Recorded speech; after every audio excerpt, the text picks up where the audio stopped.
We're coming together here at the SDGs Pavilion today. As I was just explaining, my name is Oli Henman. I'm from Action for Sustainable Development, and it's great to see so many people joining us here. We have had a project over these last 2 years supported by the Climate Justice Resilience Fund, which really aims to understand and raise up and share stories of many different communities at the front lines of climate change, looking at the intersection between social and climate justice. As Action for Sustainable Development, we have a reach of more than 3,000 different community groups, and people often say to us, well, who are you talking with? Who are the voices? Who are those that are the most active on elements of combating climate change and fighting for climate justice? And so we've worked with some incredible partners all around the world, and we'll be hearing from a range of different examples from across the networks of those who are themselves already finding solutions and building strength from the community level to combat the climate injustice that we see. So we have a fantastic lineup. But just before we come into that lineup of our activists, I'd like to pass the word also to my colleague here, Carmen Capriles, who's also a very well-known and active partner in many of the civil society spaces here at the COP, to give a few words on why and how we might work together going forwards. Thank you very much, Oli. Yes, we are really, really excited because finally we have a tool for activists. Finally, we have a new way of doing activism, and it's by using this new platform, which is going to give us not only tools, but it's going to give us ways to disseminate our stories, to keep on engaging with our cause, and to find people that really want to support whatever we're doing. So that's why we are excited, and we want to hear more from the people actually working on ground and on the front lines. Thank you. Gracias, thank you. And so to start us off, we have Alejandra Téllez from CLIMALAB in Colombia. Alejandra, maybe you can explain a little bit of some of the challenges that you've seen in Colombia and the work that you're doing to address those challenges.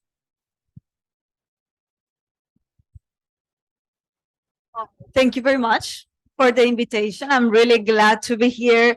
Actually, it's my first COP after 5 years of hard work in Colombia. I'm going to talk about a little bit of my background. I'm a lawyer, I'm a climate activist, and I decided to work for a better world. And we decided, and I say we because we are a group of 3 people that wanted to tackle climate change by the development of an organization that the name is CLIMALAB, the one that I represent. And we saw that in Colombia, we have a lot of,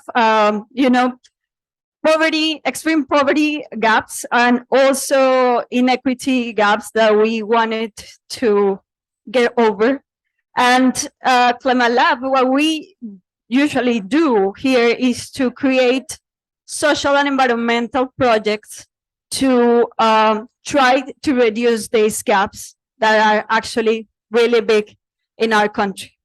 How we do this? Our goals are mainly 2. The first one is try to promote social and climate justice, and that's why we are here today speaking to you in this scenario. And the second one is trying to empower communities. How we do this? We have 4 lines of work.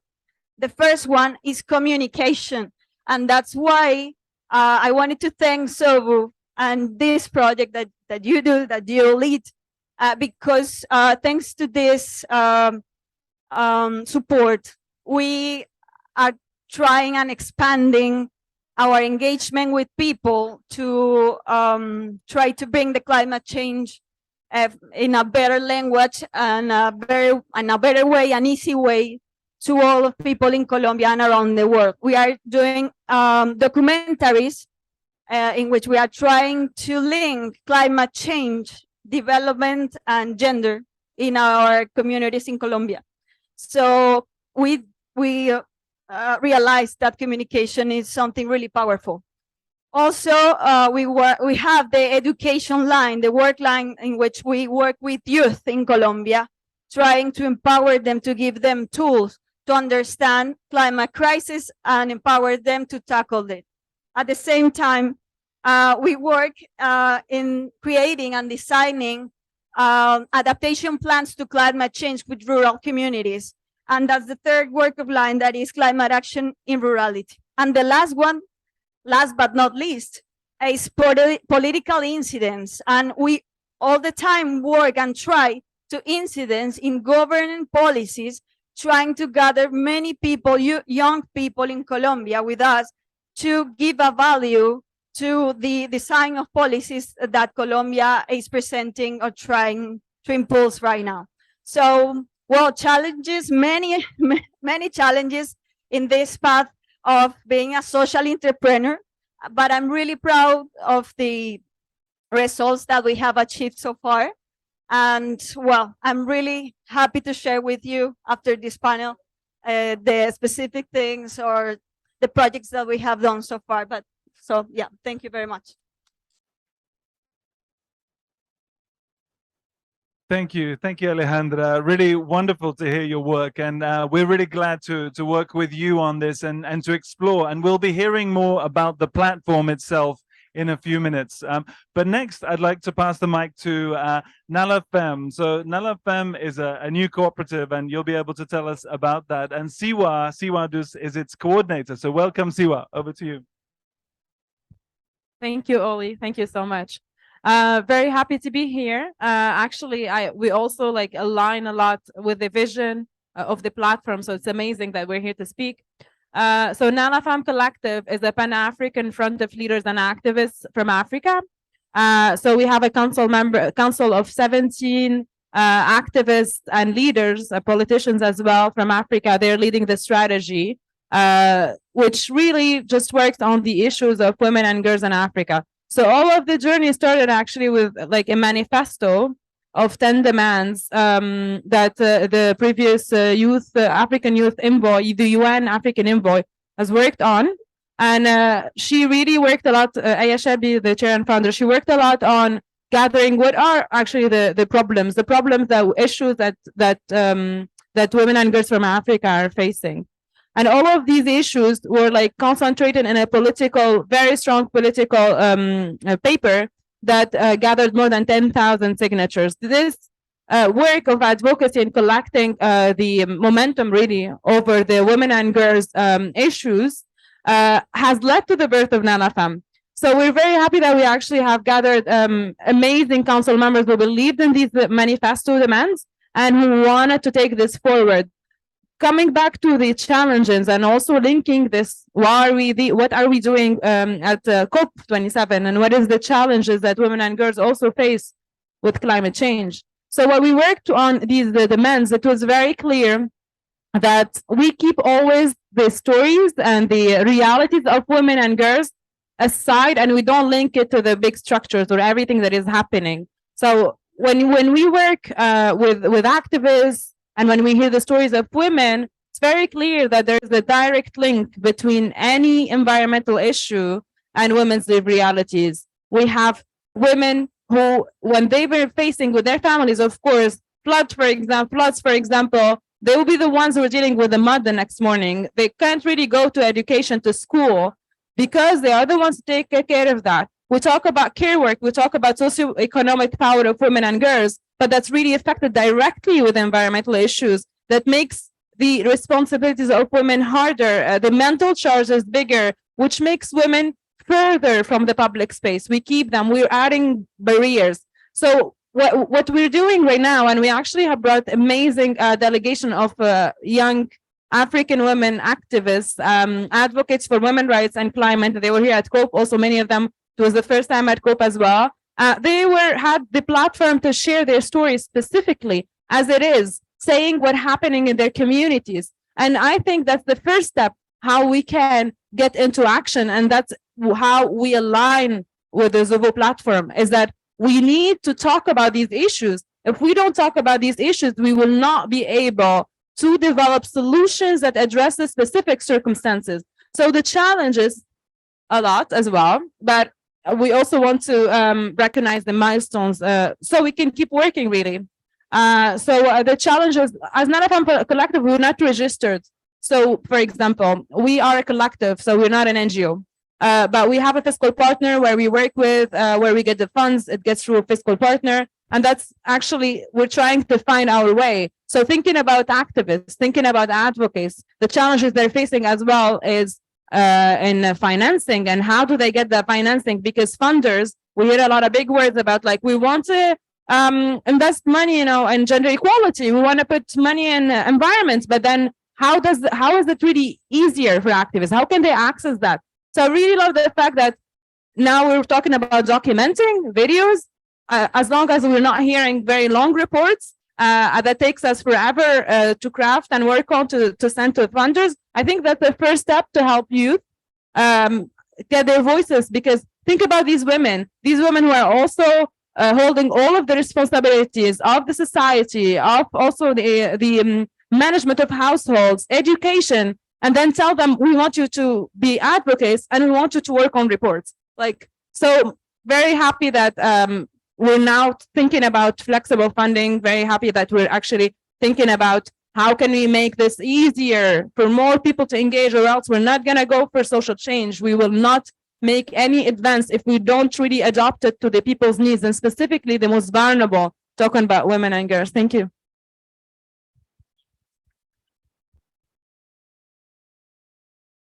Thank you, Siouar. That's a really great points that you've highlighted, particularly around making it easier, lowering the barrier to entry for groups that want to share their story directly. And that's really at the heart of what we're trying to do with Zovu. And as you say, one of the things we want to add later is a way to bring funding and crowdfunding directly. And we'll hear more about that in a little while. But next, I'm personally very, very excited that we have someone joining us from the Amazon, from Acre. And Laiane is from the Comité Chico Mendes, which is a reserve, a rubber tappers cooperative reserve in the Amazon region. Laiane will be speaking in Portuguese, and I will help with the interpretation. Laiane, por favor, sente-se à vontade, se você pode explicar pouco da situação no Acre. Você de ler a carta do Chico primeiro, pode ser? Aí você vai traduzir.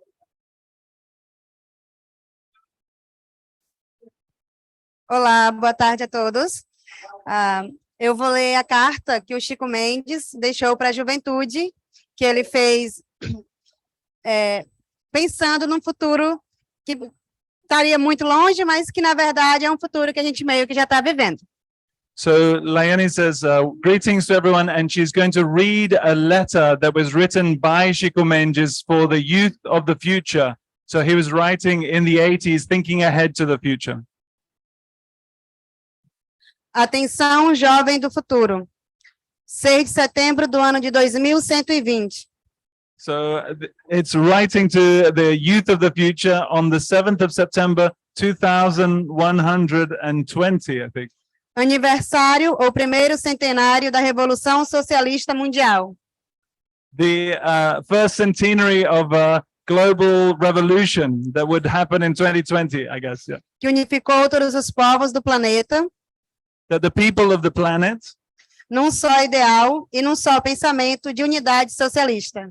Came together in a belief in unity and a social justice across the world. E que pôs fim a todos os inimigos da nova sociedade. And that brought an end to all of the enemies and the challenges of the society that we face. Aqui ficam somente a lembrança de triste passado de dor, sofrimento e morte.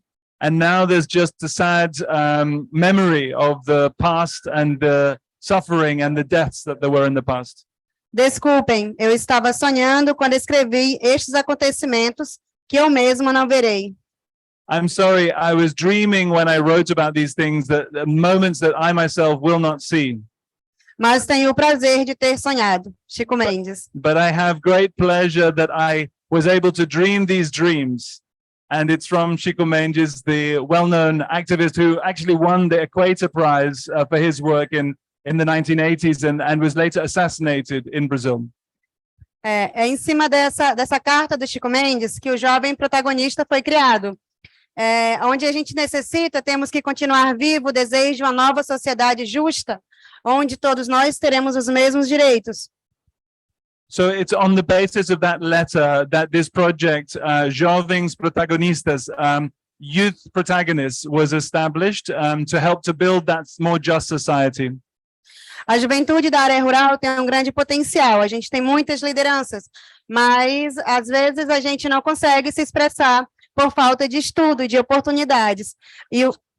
So the young people in the rural areas, in the forest, have great potential and great leadership, but they're not always able to express those views, and she's saying partly due to lack of access to education and being able to express their views.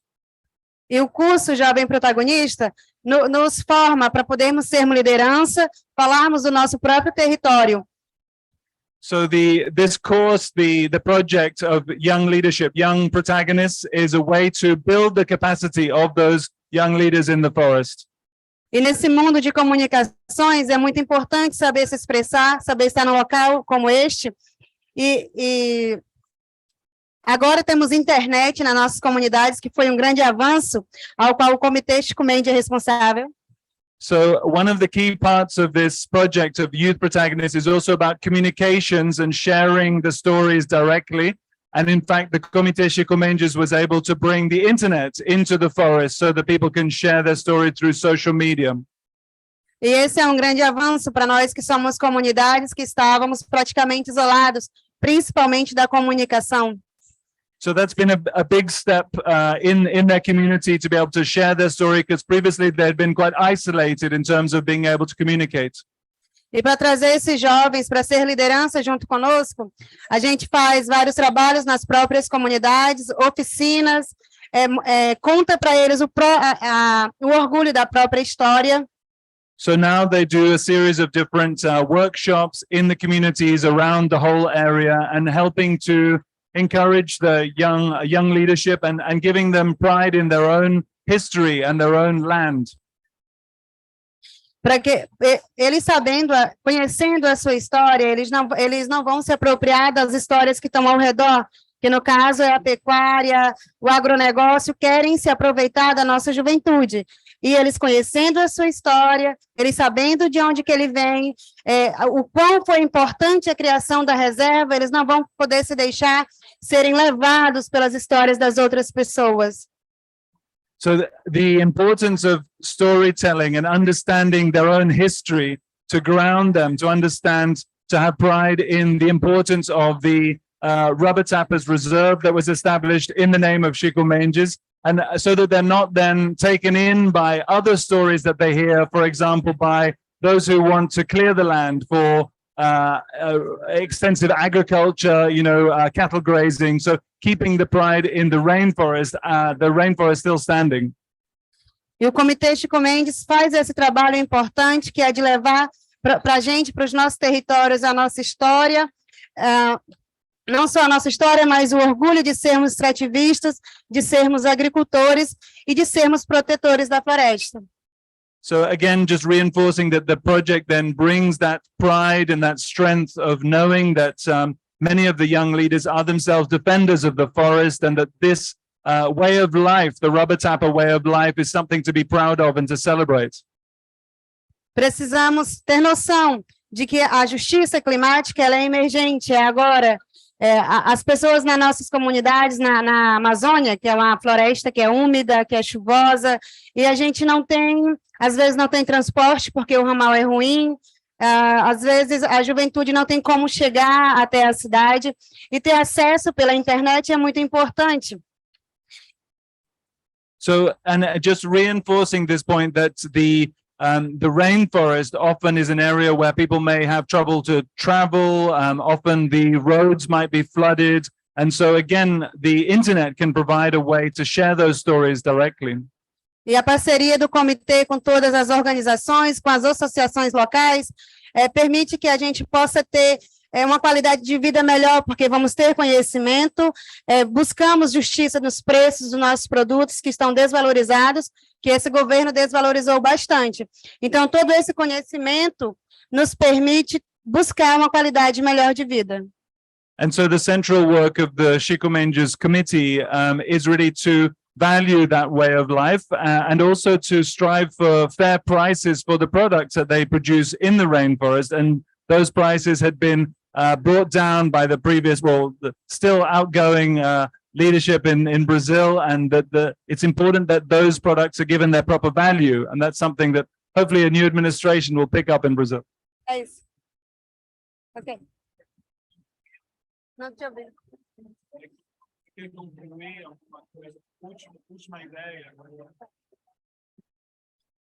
Por isso que é importante, todos os nossos parceiros, todos os nossos financiadores, são muito importantes para que possamos continuar levando conhecimento aos mais jovens do futuro também, né? Nós somos os jovens do presente, então temos que garantir que as crianças pequenas de agora, que são jovens do futuro, que também possam estar recebendo todo o conhecimento que a gente está recebendo agora.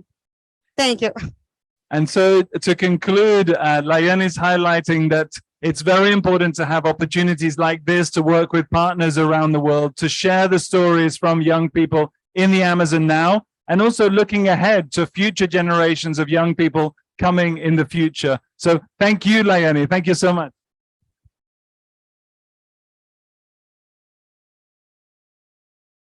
So to conclude our really incredibly powerful opening panel, I'd also like to welcome Hallima Nyota, who works in Kenya with gender justice in Kenya, and is also one of those who's been guiding the development of the Zovu idea really from the start as one of our advisory group members. So Hallima, over to you.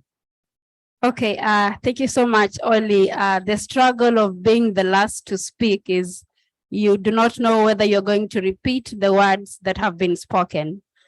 So I work with the Social Justice Centers movement, and as the word suggests, it is a movement that has four focus areas: organizing communities, educating, and then liberating them.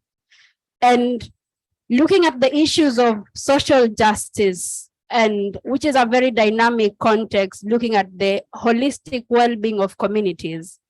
And what we also need to really agree here is that you cannot disconnect social justice and ecological justice. And our work as the social justice movement, we organize communities around social issues, but with the context of climate change. That in the struggle of achieving food security, we need to look around how does drought affect the struggle of food security? In the struggle of achieving affordable housing, how does flooding disconnect people from their achieving affordable housing? So the climate change has been a threat to achieving social justice.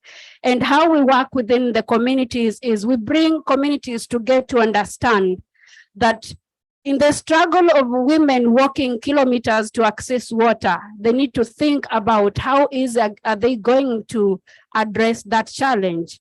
And we are talking about communities who entirely depend on nature for their basic needs. Communities who rely on tree cover for them to access shelter, communities who rely on the land to access food and access to food. So as a social justice movement, we look at getting communities to understand the social injustices they are facing, and organize those communities to be their voices, because we cannot say that we are going to be the voices of people when they already have a voice. Our work needs to amplify the already existing voices. And as communities, as grassroots initiatives, we have had the challenge of funding, the challenges of resources. And again, the current existing challenge is the NGO feel like social movements are becoming threat, because and with understanding that our work looks at building community resilience to address the already existing issues.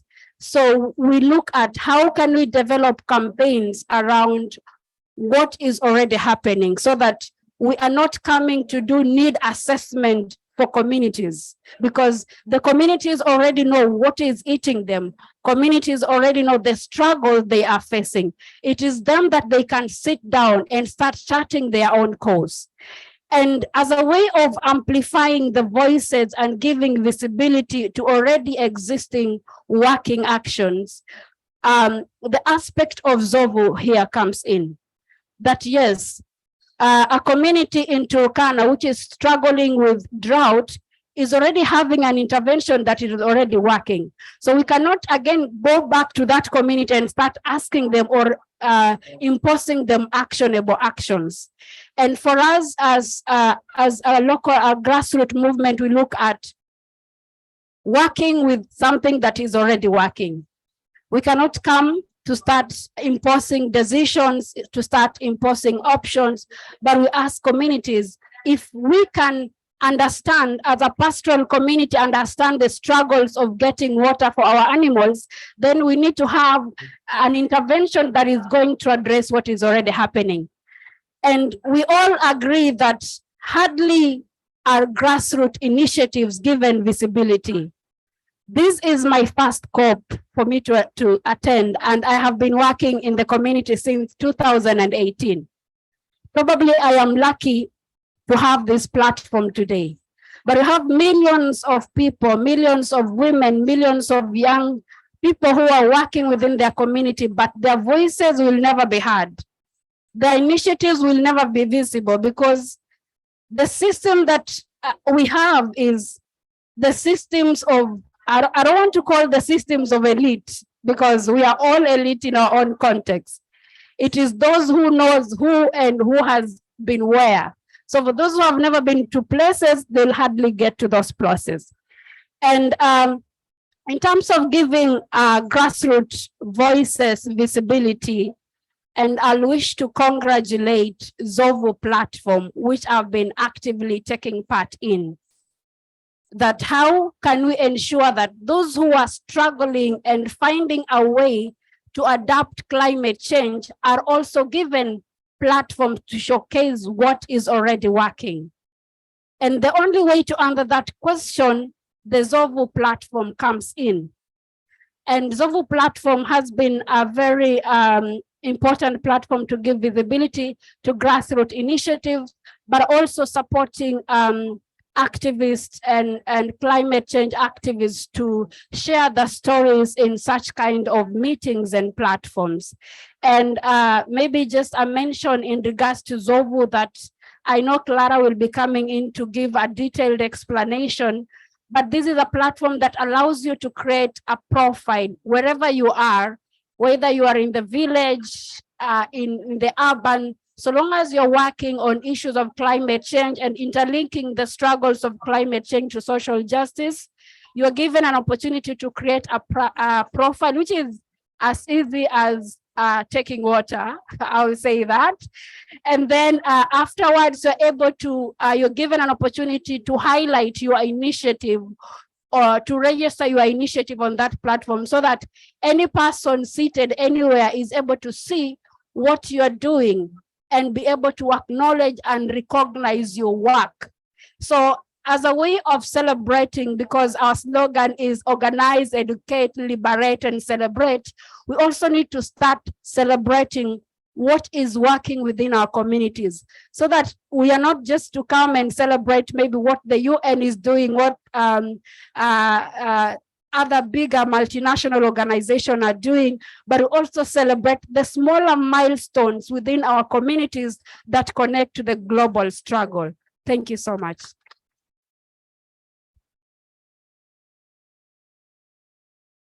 Perfect. Thank you, Hallima, and thank you for all of your guidance in helping us to get to this point. I think it's been a great collaboration, and we look forward to working with all of you and many others who are here today. So now to run us through the new platform, I'd like to welcome up my colleague, Clara. You can come on this. So Clara is the one who's been really developing this website that we've been describing. So Clara's going to give you some pointers on how that website's been developed, and we're literally just launching it today. So you'll have a chance after this, if you'd like to get on the website, create your own profiles and have a look at what's already there. So Clara, over to you. Perfect. Hi, everyone. It's very nice to see the room almost full. We're very happy to officially launch today the Zovu platform. In order to begin, I'd like to show you the essence of it with a little video. So Bea, if we could move on to the video and the slides. Thank you.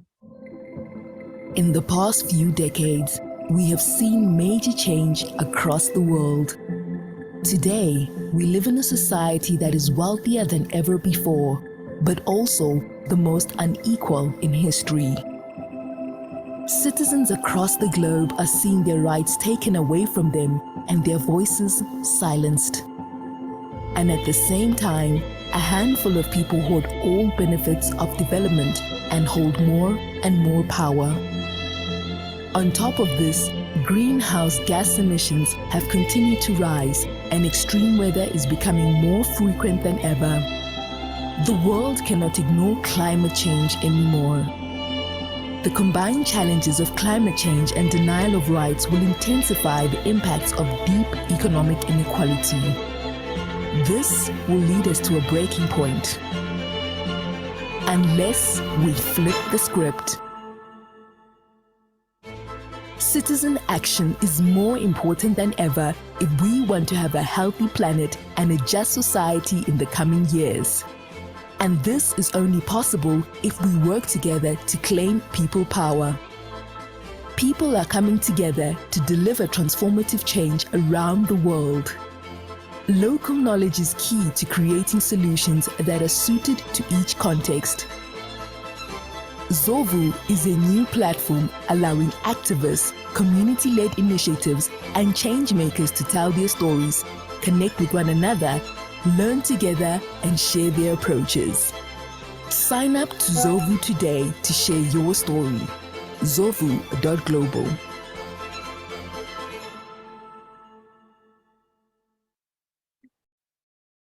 Thank you.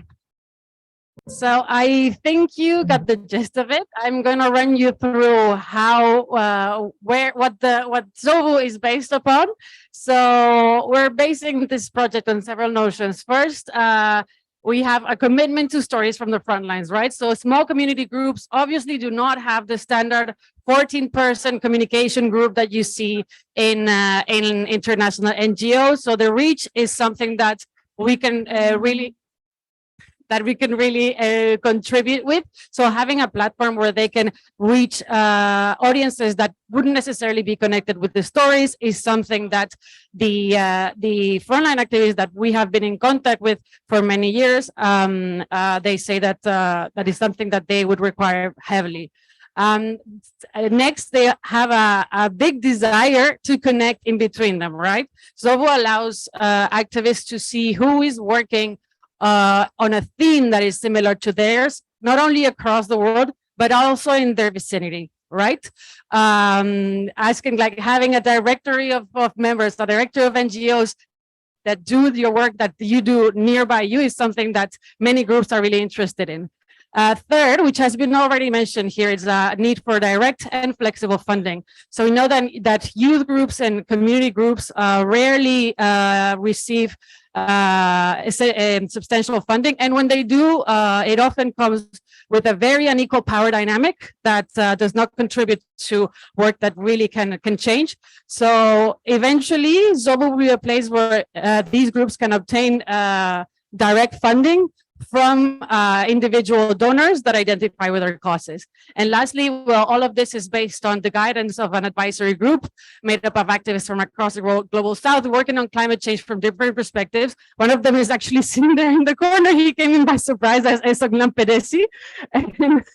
And we're happy to have his guidance as a person who has been in the climate movement for a long time. Next slide.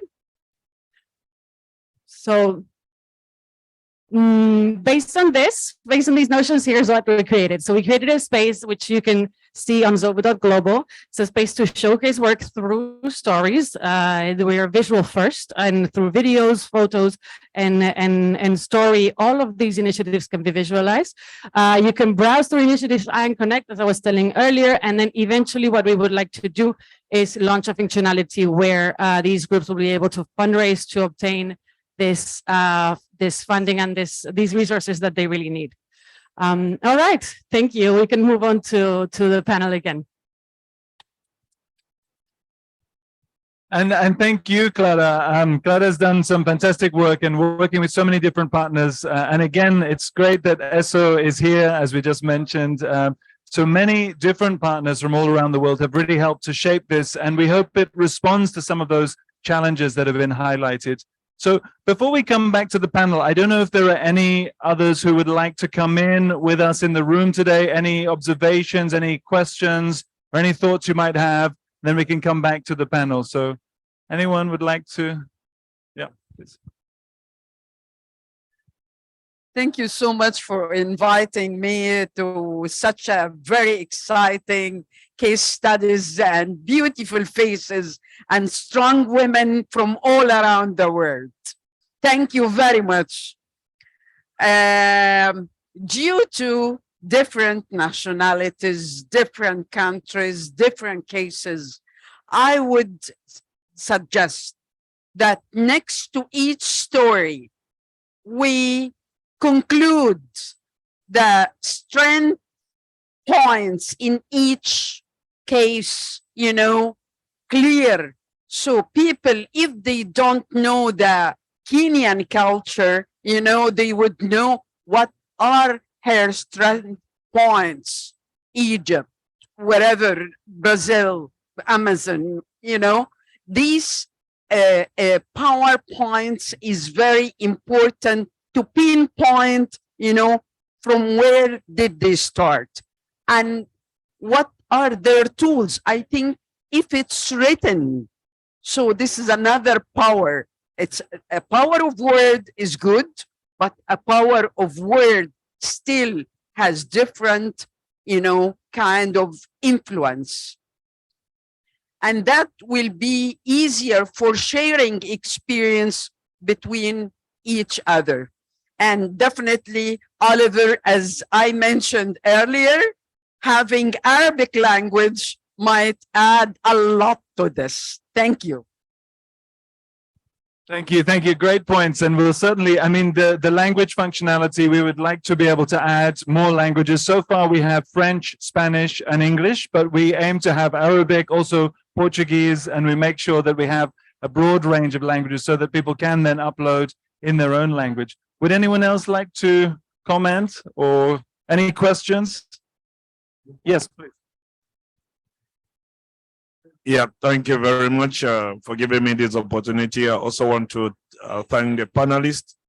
I think the stories they just shared has inspired us to see how women are so powerful a tool in the struggle and the fight for climate justice, climate and social justice. So my worry is about the platform. The platform, as you rightly said, it's some sort of a crowdfunding platform, and you will be receiving stories and probably stories that will require support from different countries. So I don't know how you intend to get these resources and be able to match it with the stories that are coming from the different parts of the world. Thank you. That's a great point. It's something we've been exploring. We have had some conversations with some potential donors, and we think that there is interest in exactly this, in bringing more funds directly to frontline communities.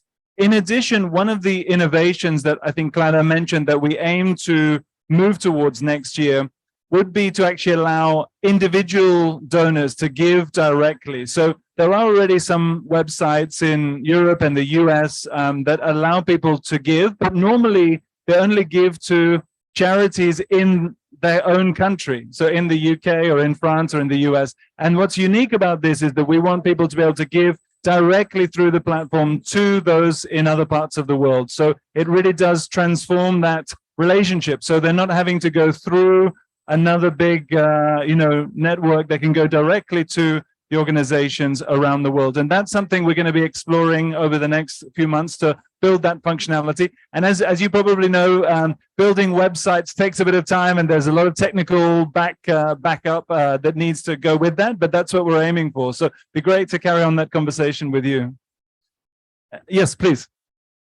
Yes, very interesting platform. And I guess one note that I wanted to make was that as a young person in climate, it's sometimes very difficult to mobilize solutions within your area or find collaborators. So something interesting within the website would be to create hubs or spaces where discourse could be possible between people of similar geographic regions within a similar area. Because I think one thing that's very important is sort of intergenerational collaboration, inter-youth collaboration, because ultimately the people who are being faced by the problems will need to work together to create some of the most effective solutions. And another thing would be that sometimes these governmental spaces are also very difficult to penetrate or to even come in contact with. So something powerful would be that as Zovu grows, that you foster a healthy relationship with both large non-governmental organizations and also government across different countries, such that we activists, we lobbyists, these people working for climate in the interest of climate,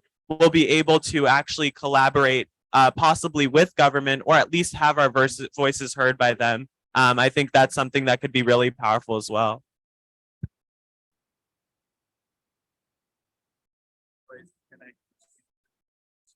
Yeah, so about connecting with the different groups, yeah, this is something that can already happen.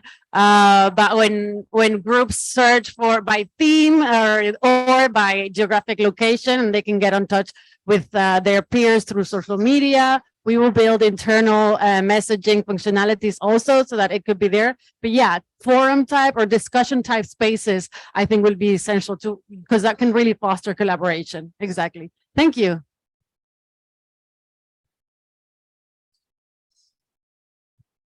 I want to thank each of you for your deliberations this afternoon. And I was wondering if perhaps maybe the advocacy skills that you have developed, is there a way to share that on the platform? Because that is something that people need all over. How do you go about advocating? What do you advocate for? Are there strategies for doing that? And it seems like each of you already has that, but it might be really good to have it on your platform. Yeah, absolutely. We count on also publishing content that goes along the lines of tutorials, help. We count on bringing experts around who can do some sharing of information and knowledge. And that is something that we would really like to incorporate to the programs. And so thank you for Justin. Okay, last two hands, and then we come back to the panel. So I think it's Javier here. Yeah. Thank you, Oli. We are a small delegation from Mexico, and I have one question. How we can approach to our decision makers to make alliance, since your perspective, or what are you doing? Because we are like one of the most impact with activist murders in the entire world. So we have that concern. So how we can approach without being like, well, affected with this kind of things.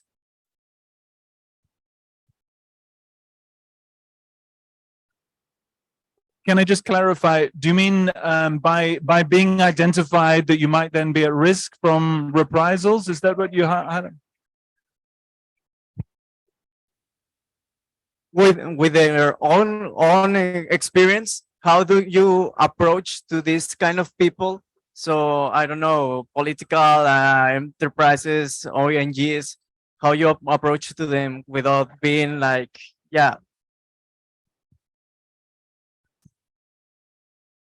I think we just have one last question, and if you can hold that and we can bring it back to the panel. Last question over here. Yeah, thank you for the wonderful presentation. I don't know who to ask the question, but it goes back to the floor.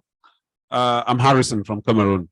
Actually, I just wanted to find out, how do you, looking at the community-based approaches that you guys are using, I want to find out, how do you triangulate this to make sure that government takes also on, the government comes to understand the way you guys are working, and such that we don't have this vacuum, because there's a lot of work from what you guys have presented, but I don't want to believe that if you go to government's archives, they have an idea of what is happening or the changes is being propelled down there in the field. So how do we get information flow, the bottom up, and top bottom? Because at a point, we need to also blend what is signed, what the government ratified as international conventions, how it links with the national legislation, and how that relates to community, to the community people that we're all defending. Perfect. So a couple of questions there on advocacy, which I hope will inspire our panel now in a final round. So perhaps we can work back along this way. Carmen, would you like to say a few more words? Yeah. Well, actually, this platform is a new way of doing activism.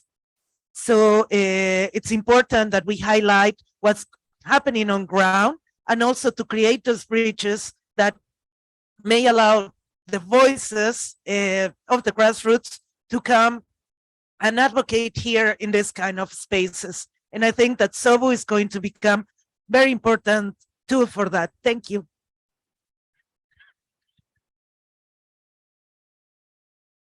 Well, okay, so I want to conclude saying two things specifically. The first one is going to be about the platform.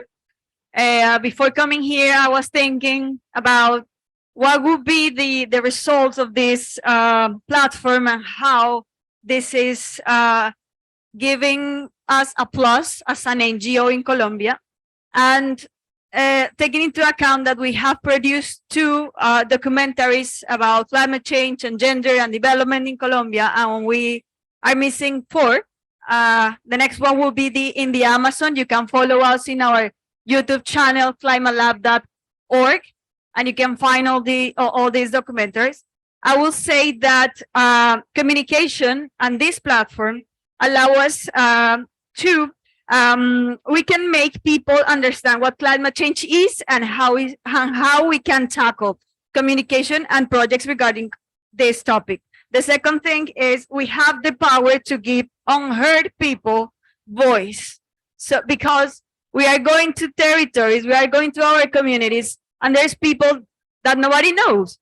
And what we try to do is to give them voice and try to bring all their testimonies to a platform and to YouTube, translating what they are saying with subtitles and stuff, and giving this power to people know their stories. And the third thing is that we put climate change as a spotlight news. So it's something that communication has, and that we have to take advantage of it.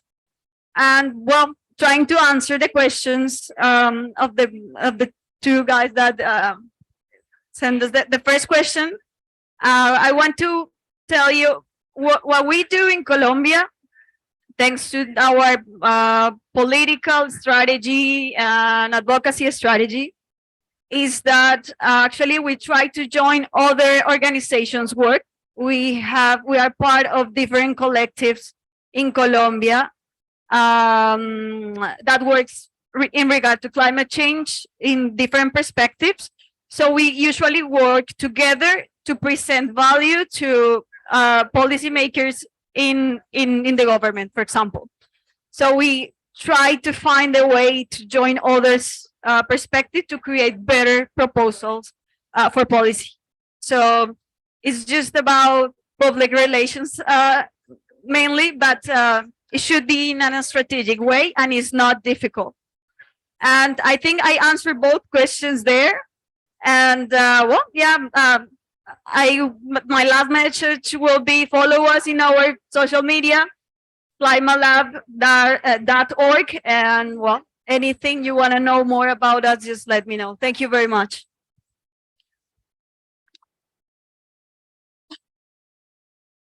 I'd like to start with the advocacy part, because as NALAFAM Collective, we use multi-track advocacy to advocate. Actually, the how we started, or the problem we're tackling, is between the like policy part and the implementation part. So just like trying to fill in that gap between both. I would say that for advocacy, or for just reaching the right people, it's really important to do a very concrete mapping of the human resources that exist. Just in every setting, in government, say, or like even in activists, there are a lot of people that would be interested in the same like thematics that you're working on. You need to map that out and try to find what are the links to get there.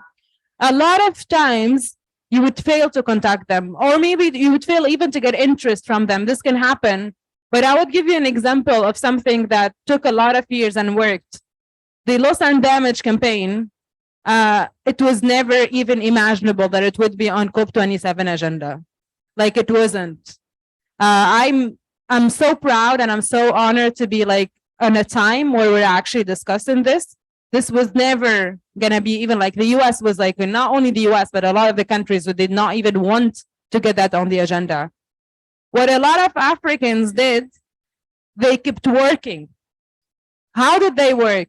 They made sure that their proposition, that each time they're proposing a new version, it shows that these activists and these people really know what they're talking about.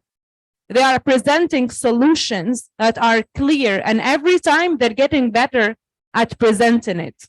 So I would say that you can make it to the agenda, even if you think that what you're working on is not heard or anything. You can make it, but you need to have a lot of patience and connecting with the right people. And what we did in NALAFAM is that we have a council, 17 council members. So I don't think that we would ever be able to achieve what we are doing right now if we haven't had amazing activists and leaders from throughout Africa. And they are the ones we can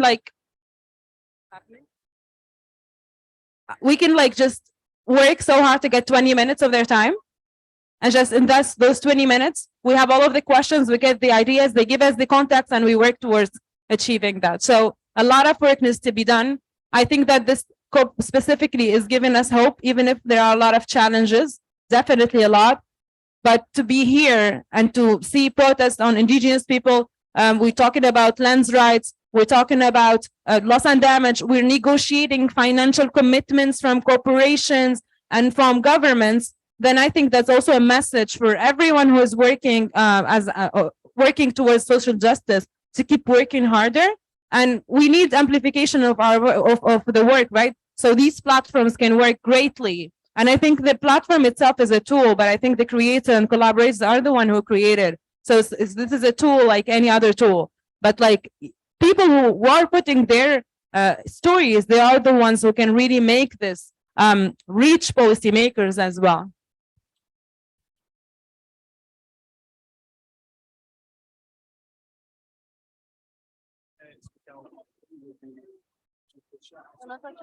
Responder alguma coisa em termos de alguma mensagem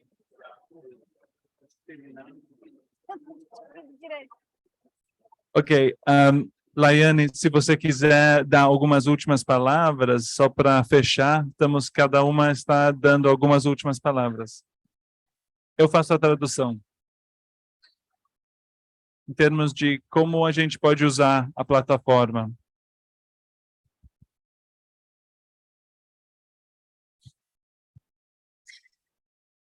desafio para mim, que eu não estava entendendo o que estavam falando, então. Bom, é um desafio para mim que eu não estava conseguindo entender a maioria das explicações, mas em comparação, no que eu pude entender sobre a plataforma, a gente vai poder estar colocando o nosso trabalho na plataforma, certo? Isso é de grande importância, porque outras pessoas vão ver, outras organizações vão ver, vamos ter mais visibilidades.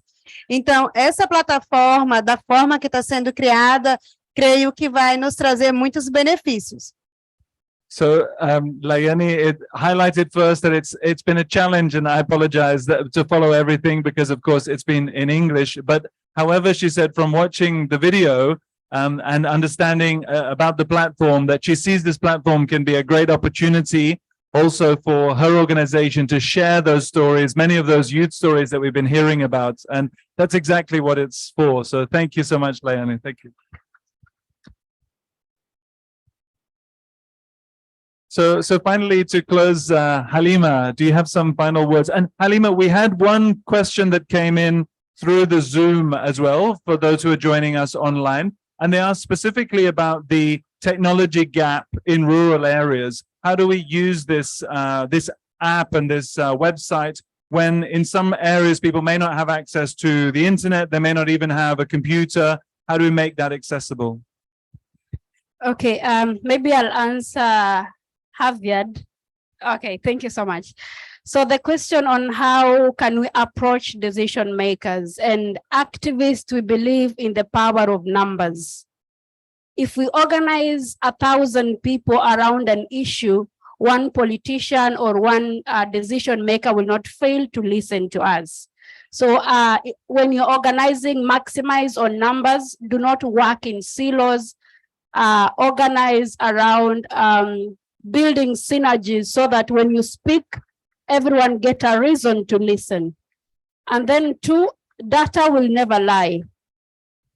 In whatever issue you are addressing, make sure that you're documenting so that you have evidence on each and everything you're doing, so that anytime you're presenting to a decision maker, they're able to relate with what is already happening. In terms of how do you triangle around government, that is with Horizon, I think for us as social justice movement, within our organizing, we ensure that within communities we have, for the context of Kenya, we have local government, that is village elders, chiefs and local chiefs, so that within our conversation, we have to make sure that the government representatives are within the session so that they're able to listen from the horse's mouth.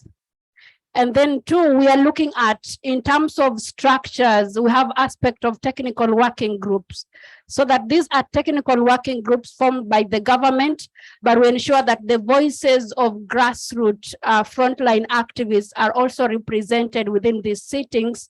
At the end of the day, when we are speaking, the government is also able to attend to them. And then, of course, we cannot, most of the time we say the government as if we do not belong to the government. When you're talking about decision makers, we fail to understand that we can also be decision makers.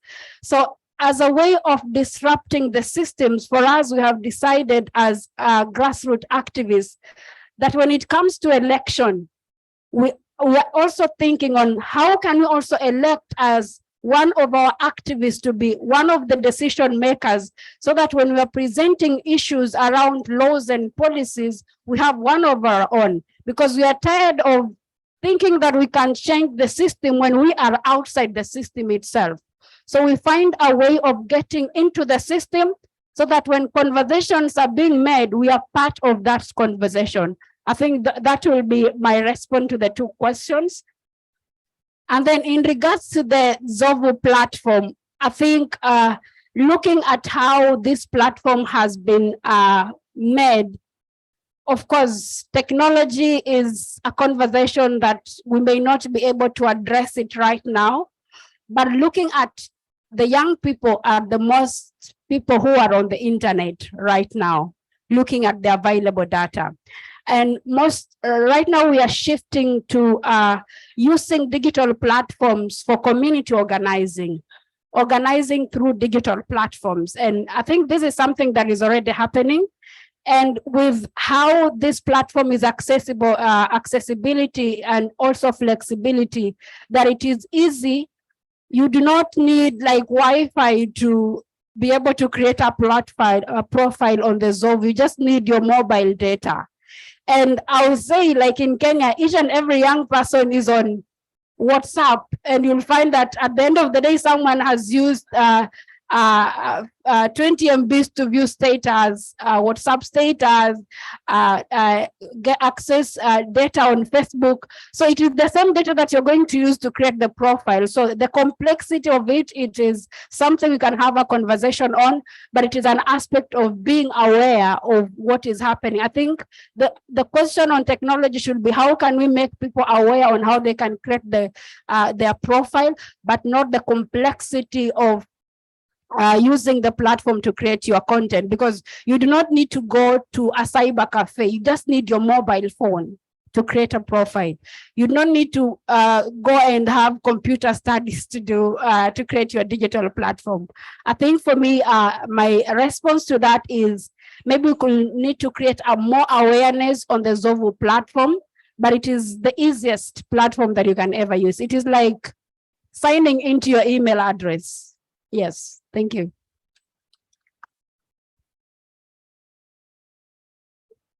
Thank you so much, Hallima. And just on that final point that Hallima raised, so there will be a series of webinars coming up where you can find out more about the Zovu platform. There'll be tutorials, as Clara has highlighted, that will show you different ways that you can create a profile. But I have to say it's been a humbling experience for me also to listen to each of the stories that we've heard today. Such a powerful panel, and thank you to so many people who've made this possible. It's been a real journey, I think, that we've all been on together, and hopefully we will continue to expand those who are active through this new tool for activism, as Carmen has described it. So we're running a tiny bit over time, but I'm hoping we can still show a couple of the clips. So we actually have some of the Zovu videos that have already been uploaded onto the site that will give you a flavor of how you might also share your stories. So I think our colleague Bea is online. If it's possible that we can show one of the clips, let's see if we can have that now. So this is actually from the Comitê Chico Mendes, gives you an idea of the Amazon here. Okay. Que associam o uso tradicional dos recursos naturais com a proteção dos territórios. O uso sustentável destes recursos gera renda para cerca de 400 mil famílias e é fundamental para a preservação de milhões de hectares da floresta amazônica. Sou Laiane Santos, moro na reserva extrativista Chico Mendes, no Acre. O meu avô veio aqui para o Seringal Prolongado para cortar seringa. Eu nasci aqui, pretendo morar aqui, porque aqui eu acredito que a gente tem uma vida de qualidade. As populações tradicionais têm um papel muito importante, porque nós protegemos esses territórios. No entanto, a reserva extrativista Chico Mendes está ameaçada pelos desmatamentos, invasões ilegais e pelo projeto de lei 6024 da bancada ruralista, que quer diminuir a nossa reserva. Para a preservação destes territórios, precisamos empoderar os jovens para que suas vozes sejam protagonistas dessa luta. É importante formar novas lideranças jovens que ocupem espaços políticos e que tenham acesso à comunicação, internet e educação de qualidade, que são os objetivos do projeto Jovens Protagonistas. O que nós desejamos para esse território é que ele se desenvolva, aliando tecnologia, cultura, acesso à informação, com a proteção dos nossos modos de vida tradicionais. Desmatamento, venda ilegal de terras, pressão da pecuária e até mesmo projetos de lei estão entre as principais ameaças das reservas extrativistas. Seu apoio é importante para que o projeto Jovens Protagonistas continue formando jovens lideranças em defesa da Amazônia.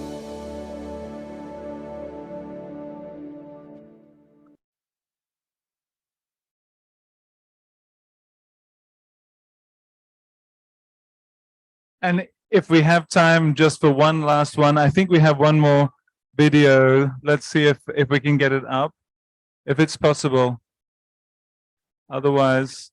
La región de la Mixteca en el estado de Oaxaca es una zona llena de cultura, costumbres y folclore.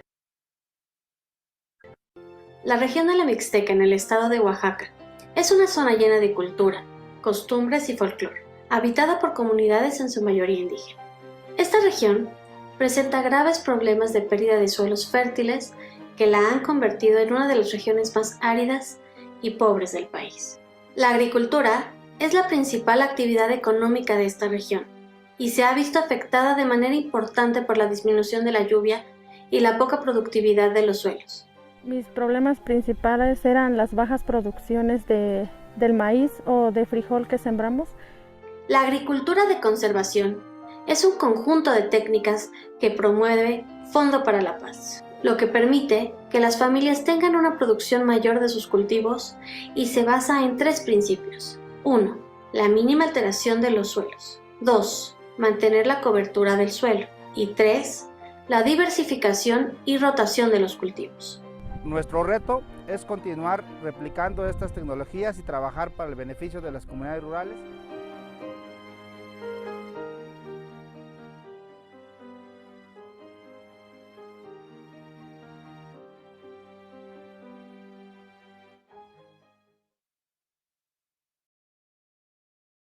So we are now way over time, but thank you to everyone for coming to join us today. And please do jump on the website. You can see it. It's live now, zovu.global. So please get on the website and feel free to create your own profile if you've been inspired by what you've heard today.